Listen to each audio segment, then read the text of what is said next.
Pane video ripa social media muri Zimbabwe nyaya pa X riri kutenderera nichangokuratidza mapictures aro pachitaurwa masviko ekuti aiwa kuchipinge uko zvonzi Mnangagwa Motorcade blocked by POVO demanding step down. Azviperi mushe muri Zimbabwe hatisati bhozi nhau iyi taiwana papepa nhau rinotraswa nevanhu reZimbabwe, saka which means nhau iyi inogona iri true, but for now hatisi kuti ndechokwadi. Tisatapinda mashoko abuda nyonga pana vamuZimbabwe inoti subscribe or like watina on the bell like vanyora vachiti tikapinda paendo panyora kuti macitizens muri sei kana ari kwamusane muchipinge nanzwa kuti vanhu veko pablocker road mutare chipinge road nematombo nekupisa mataya vachiti Mnangagwa must go.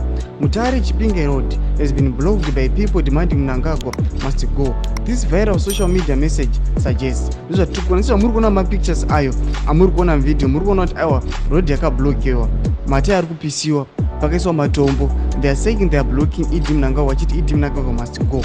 Mashoko abuda muZimbabwe asati anyatsa kuona kuti mashoko ari authentic here zvekudaro, but mashoko andakuvigiswa mose pano paZim News Live abdi tinenge kupinda tinokuzivisai, but the fact yekuti aiwa yauya mu the most trusted newspaper reZimbabwe avatati tikupei muri Zimbabwe mugare muchiziva zviri kuitika. Saka mimi pinda comment section medu mutudza mafungiro enyu munoti kudi pamusoro pechitiko ichi. Usanga subscribe kulike on the bell.